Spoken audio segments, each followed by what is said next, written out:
Big boss season 12 ಮುಗಿಯಿತು. ಕಾವ್ಯ ಶೈವ ಗಿಲ್ಲಿ ನಟನ ಸ್ನೇಹಕ್ಕೆ ಕೊಳ್ಳಿ ಇಟ್ರು. ತಿರುಗೇನೂ ನೋಡ್ತಿಲ್ಲ. ಬಿಗ್ ಬಾಸ್ ಮನೆಯಲ್ಲಿ ಕಾವ್ಯ ಶೈವ ಹಾಗೂ ಗಿಲ್ಲಿ ನಟನ ಸ್ನೇಹದ ವಿಚಾರ ಎಲ್ಲರಿಗೂ ಗೊತ್ತಿದೆ. ಇನ್ನೊಂದು ಕಡೆ ಗಿಲ್ಲಿ ರೇಗಿಸೋದು ಕಾವ್ಯಗೆ ಇಷ್ಟ ಆಗ್ತಿಲ್ಲ. ಇದನ್ನ ಅವರು ತುಂಬಾ ವಿರೋಧ ಮಾಡ್ತಿದ್ದಾರೆ. ಈಗ ಇವರಿಬ್ರು ದೂರ ಆಗಿದ್ದಾರೆ. ಗಿಲ್ಲಿ ನಟ ಅವರು ಪದೇ ಪದೇ ಕಾವು ಕಾವು ಅಂತ ಹೇಳ್ತಾರೆ. ಏನೇ ವಿಷಯ ಇರಲಿ ಅವರು ಕಾವ್ಯ ಬಗ್ಗೆ ಮಾತನಾಡ್ತಾರೆ, ಸಪೋರ್ಟ್ ಮಾಡ್ತಾರೆ. ಈಗ ಧನುಷ್ ಕೂಡ ಅವರಿಂದಲೇ ಕಾವ್ಯ ಗಿಲ್ಲಿ ನಟ ದೂರ ಆದ್ರೂ ಅನ್ನೋ ಚರ್ಚೆ ಶುರುವಾಗಿದೆ. ಧನುಷ್ ಗೌಡ ಜೊತೆ ಕಾವ್ಯ ಶೈವ ಅವರು ಬೆಡ್ರೂಮ್ ಏರಿಯಾದಲ್ಲಿ ಮಾತನಾಡಿದ್ದಾರೆ. ಆ ವೇಳೆ ಕಾವ್ಯ ಅವರು, ಸುದೀಪ್ ಸರ್ ಹೊರಗಡೆಯಿಂದ ಬಂದವರು ಇಲ್ಲಿಗೆ ಬಂದು ಅವರಿಂದ ನನ್ನ ಗೇಮ್ಗೆ ಎಫೆಕ್ಟ್ ಆಗ್ತಿದೆ ಎನ್ನುವುದು ಮ್ಯಾಟರ್ ಆಗ್ತಿದೆ. ಗಿಲ್ಲಿ ಎಫೆಕ್ಟ್ ಮಾಡ್ತಿದ್ದಾನೆ ಅಂದ್ರೆ ನಾನು ಏನ್ ಮಾಡ್ತಿದ್ದೀನಿ ಅನ್ನೋ ಪ್ರಶ್ನೆ ಬಂದಿದೆ ಅಂತಂದ್ರು. ಹಾಗಾದ್ರೆ ಧನುಷ್ ಗೌಡ ಅವರು ಅರ್ಥ ಆಗತ್ತೆ ಅಂತ ನಾನು ನಿನಗೆ ಹೇಳಿದೆ, ಅವನಿಗೆ ಹೇಳಿಲ್ಲ.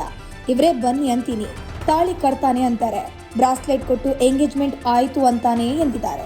ಅದೇ ಕಾವ್ಯ ಶೈವ ಏನಂದ್ರು? ಕಾವ್ಯ ಶೈವ ಅವರು ನನ್ನ ಮನೆಯವರು ಒಂಥರ ಮಾತನಾಡ್ತಾರೆ, ಅವರ ದೃಷ್ಟಿಕೋನನೇ ಬೇರೆ, ನನ್ನ ದೃಷ್ಟಿಕೋನನೇ ಬೇರೆ. ಇದ್ರ ಬಗ್ಗೆ ಪ್ರಶ್ನೆ ಮಾಡಿದ್ರೆ ನಾನು ಏನ್ ಹೇಳಲಿ ಅಂತಂದ್ರು. ಇನ್ನೊಂದ್ ಕಡೆ ಗಿಲ್ಲಿ ನಟ ಅವರು ಕೂಡ ಕಾವ್ಯರನ್ನ ದೂರ ಮಾಡ್ತಿದ್ದಾರೆ. ಗಿಲ್ಲಿ ಅವರು ಕಾವ್ಯರನ್ನ ಮಾತನಾಡಿಸ್ತಲೂ ಇಲ್ಲ, ನೋಡ್ತಾನೂ ಇಲ್ಲ. ಐಸ್ ಕ್ರೀಮ್ ವಿಚಾರಕ್ಕೂ ಇವರ ಮಧ್ಯೆ ಜಗಳವಾಗಿದೆ. ಮುಗಿಯೋದಕ್ಕೆ 2 ವಾರಗಳು ಬಾಕಿ ಇದೆ. ಫಿನಾಲೆ ಹಂತಕ್ಕೆ ಹೋಗೋದಕ್ಕೂ ಕೂಡ ಕಾದ್ ನೋಡೋಣ, ಕೊನೆಯ ವಾರಗಳಲ್ಲಿ ಏನೆಲ್ಲ ಬೆಳವಣಿಗೆಗಳು ಆಗಬಹುದು ಅಂತ. ಮತ್ತಷ್ಟು ಸುದ್ದಿಗಳಿಗಾಗಿ ನೋಡ್ತಾ ಇರಿ ಪಬ್ಲಿಕ್ ನ್ಯೂಸ್ 24x7. ಇದು ಸತ್ಯದ ಧ್ವನಿ.